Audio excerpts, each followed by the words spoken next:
Alright, so today we're going to be talking about what bike do I recommend you start out on, or what bike to upgrade to. So my personal opinion is that you need your MSF course. That will teach you a lot that you don't know. I don't care if you drive dirt bikes, take your MSF. Most states require your MSF. If you do not get your MSF, you do not get your motorcycle license.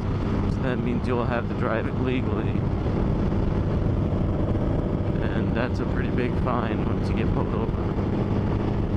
If not, I've seen some people lose their license over it. Now to the whole bike part.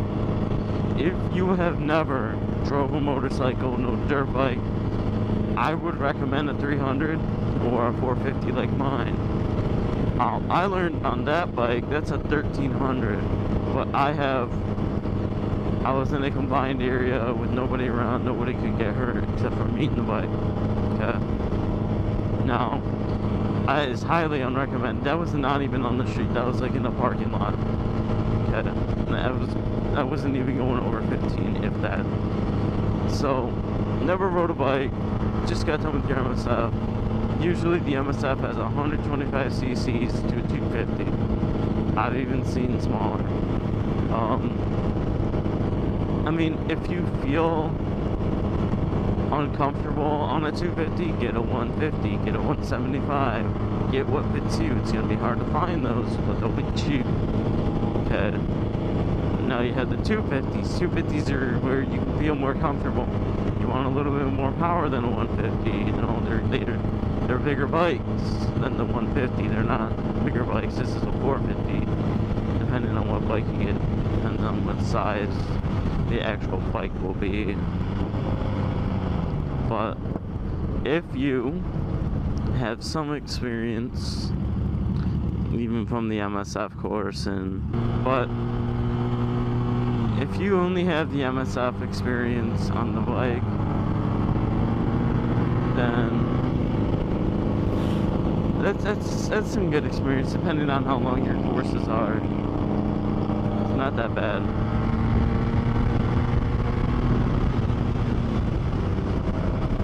But okay, now a 300 to a 450. I started out on a 450 on the road. I think personally the CM 450 is a great starter bike. There's power to it. It's not too overpowering. Great control, except for at higher speeds. Obviously, it's going to be harder to turn.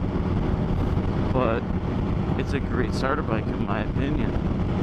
And if you are intimidated, then don't go that big. Now, if you're somewhat confident and you nailed your MSF course, get a 600. I wanted to get a 600, but my circumstances wouldn't allow it. So I had to get this. This was gifted to me, like I said in a previous video. Alright, so we swapped bikes. Right now I'm on the 1300.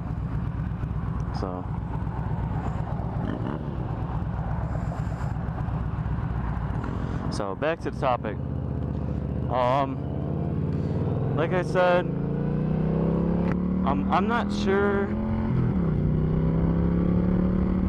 Alright, so I would say a safe area for somebody that's never rode a motorcycle or has some experience would be up to a 600.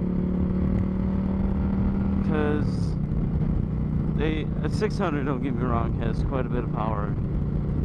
Depending on the bike, like an R6 or a GSX-R, they have a lot of power in them. So it all comes down to the type of bike, type of person, and your confidence. Okay. So now let's say you have experience,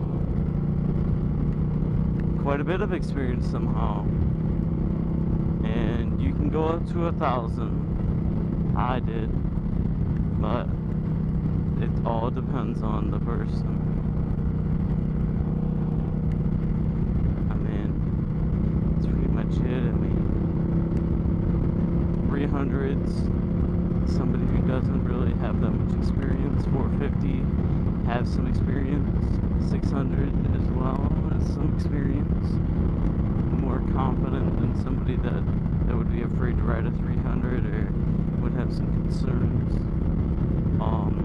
And 600 for, I guess, somebody who has experience and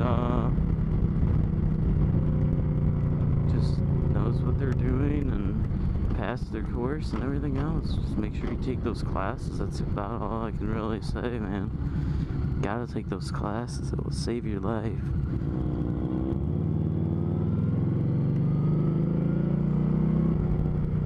Now, bike-wise, what company, what type? Sport bike, cruiser, dresser. Dressers are big bikes, heavy. Now, sport bike, 300 has some power, not a lot. Not gonna lie, personally, they don't have a lot of power. 600s are a nice middle ground between lots of power and not lots of power. You can race it. You can definitely race them if you know what you're doing. But they will have a higher torque, higher possibility of popping a wheelie. Cruisers tend to have belts instead of chain driven.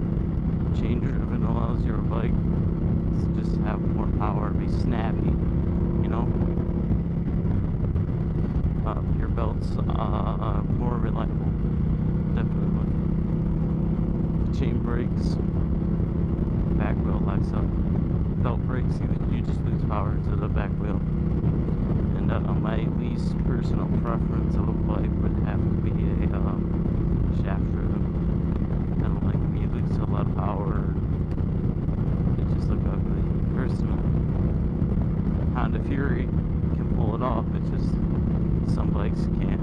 I know there's one shaft driven, I think I want to say it's a Torrent sport bike, and it's a BMW, I think. Not too sure. But yeah, I mean, it all comes down to you.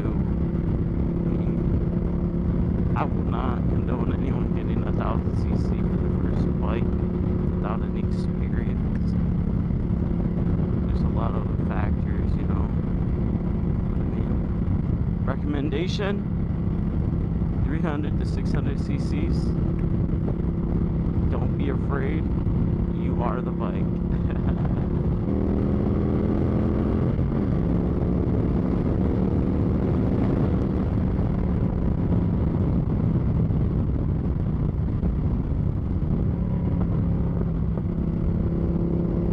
I was cruising at 90.